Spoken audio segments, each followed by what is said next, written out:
Ça, c'est le cargo TF11. Et dans cette vidéo, je vais te montrer comment le construire et je vais t'expliquer tout ce qu'il faut savoir sur ce vaisseau. Comme on peut le voir au premier abord, il est beaucoup plus carré que les autres vaisseaux que je t'ai montrés. Et aussi, il est jaune. Ça, c'est 2 signes. Ça trompe pas, c'est un vaisseau de travail. Il y a des vaisseaux de travail d'autres couleurs, mais celui-là, jaune, voilà. Hein.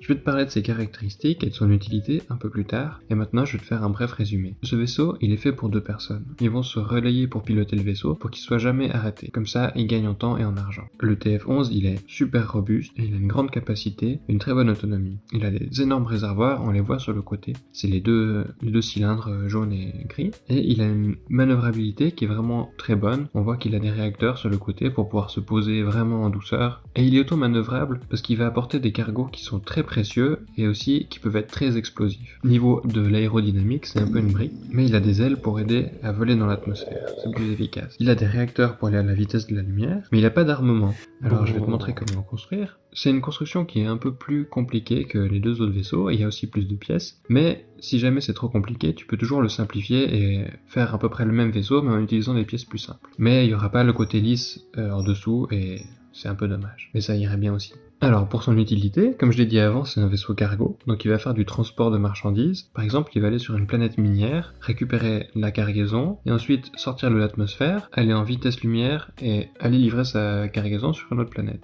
Et je t'ai fait un dessin, ça sera plus simple pour t'expliquer. Alors, on voit sur le dessin, il y a la planète, il y a des océans en violet, c'est des eaux un peu spéciales en fait, c'est une planète alien. On voit la petite lune derrière, en jaune et orange, et les gros trous, c'est des mines à ciel ouvert, et on voit aussi les bâtiments tout autour. C'est tout des installations qui récupèrent les minerais bruts et qui les transforment. On peut imaginer que sur cette planète, il y a des filons de midi-14ium, c'est le carburant qu'on utilise pour la vitesse lumière, et en fait c'est un carburant qui est extrêmement précieux. Donc tout autour de la planète, il va y avoir un blocus avec des vaisseaux de guerre qui surveillent l'atmosphère de la planète et qui empêchent qui que ce soit qui n'est pas autorisé à rentrer. On peut imaginer que c'est des très gros croiseurs, avec aussi une flotte autour qui aide vraiment à protéger le vaisseau, et c'est impossible de passer sans avoir les bons codes. Et on voit aussi sur ce dessin qu'il y a des vaisseaux qui arrivent de la vitesse de lumière avec la traînée bleue, et des vaisseaux qui partent. Et du coup, tout le transfert se fait un peu dans cette zone, donc avant d'entrer dans l'atmosphère, et ils sont contrôlés, ils doivent dire leur identité par la radio, et ensuite ils sont autorisés à rentrer et à arriver sur la bonne usine, là où ils sont chargés avec les matériaux. Et les usines, elles sont aussi très bien armées parce qu'on veut pas qu'il y ait des intrus ou des gens qui viennent voler de la cargaison, parce que c'est très très très précieux. J'ai fait la petite scène du vaisseau qui atterrit aussi.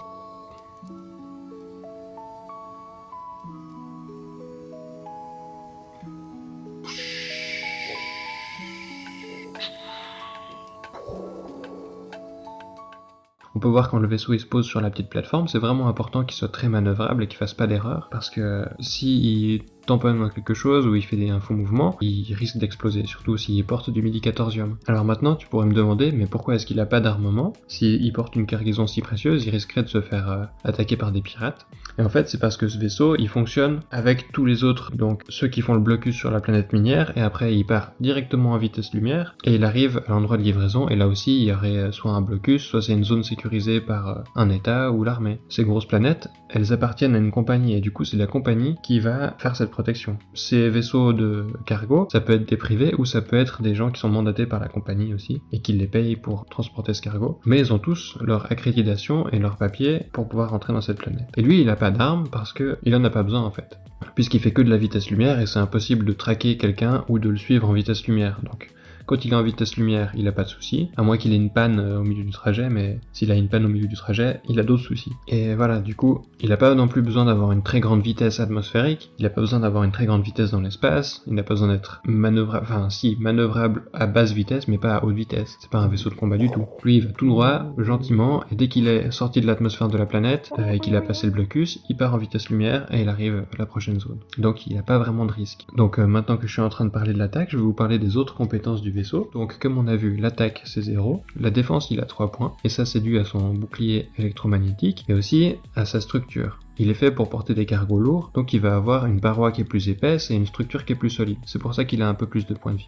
La vitesse, il a que 2 points. Cette vitesse-là, ça n'a rien à voir avec la vitesse lumière. C'est deux catégories différentes. Et cette vitesse, en fait, c'est la vitesse atmosphérique et la vitesse dans l'espace. Il a beaucoup de réacteurs, mais vu qu'il est très lourd, il va pas si vite. Et aussi, il est pas très aérodynamique. Mais il a quand même une vitesse acceptable et une portance acceptable. Ça fait qu'il navigue pas trop mal.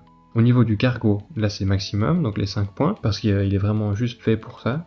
Pour le prix, j'ai mis 3 points. Ça s'explique parce que il peut aller à la vitesse de la lumière. Et d'avoir un moteur supraluminique, en fait, c'est cher. Et du coup, le vaisseau est plus cher à cause de ça. S'il n'avait pas ce moteur, j'aurais mis que 2 points de prix. Je ferai une vidéo un peu plus tard pour expliquer mon système de statistiques. Tu vas voir que c'est très simple et c'est assez vite compréhensible et tu pourras utiliser le même système pour tes vaisseaux à toi. Et ça va être compatible avec mes vaisseaux et tous les prochains vaisseaux qu'on va faire. D'ailleurs, si tu as construit un des vaisseaux de mes précédentes vidéos, je serais très content de savoir ça en commentaire. Et je t'invite aussi à liker la vidéo et à t'abonner si ça t'a plu. Moi c'est tout ce que j'avais à dire sur le cargo TF11, je te remercie d'avoir regardé la vidéo et je te dis à la prochaine. Ciao.